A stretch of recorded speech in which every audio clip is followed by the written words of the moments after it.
अरे रब खो पहुंच देखा जला जहाँ नाम पहचान के। अरे बबू रब खो पहुंच देखा जला जहाँ नाम पहचान के। दू कुत्ता पाले जैसा शेर ना हो जला। शेर के शिकार सिर्फ निषाद करे। अरे दमदार इनका खून गरम जग सारे में मारा खो निषाद तेरा काटे बरम।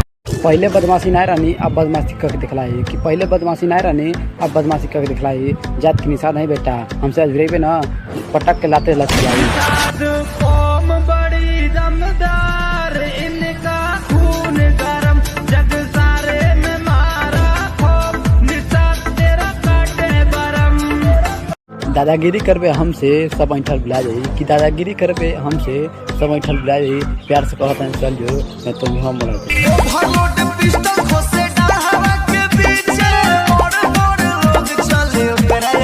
तेरे फोन में धमकी कहत ले कि रास्ता रोक दे। अरे दे तेरे फोन में धमकी कहत ले कि रास्ता रोक दे।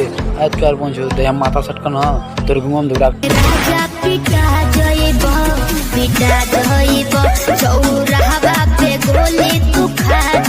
हम दूधू को से प्यार कर लिए तो को सहेली कर धोखबाज है।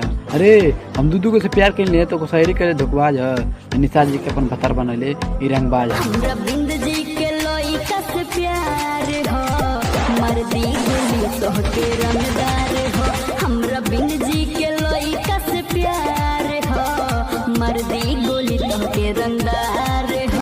धोखा दे देले बा टाइम लगे हर भाई मगर बदला ले सबको।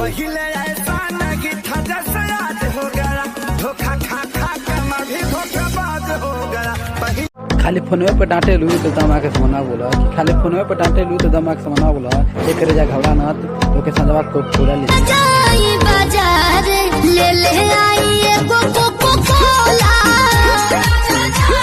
सुन ले बेटा पंगन वाली निषाद से ने तू उखाड़ दे सन। तो सुन ले बेटा पंगन वाली निषाद से ने तू उखाड़ दे सन। उत्तर प्रदेश की निषाद हुआ तो घर में घुस घुस ना बोली छाती मेरे पावरफुल निषाद जी के जाती।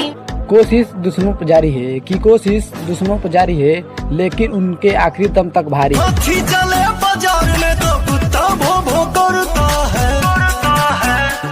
मैं अपने मन का मालिक हूँ मुझे घंटा फर्क न पड़ता।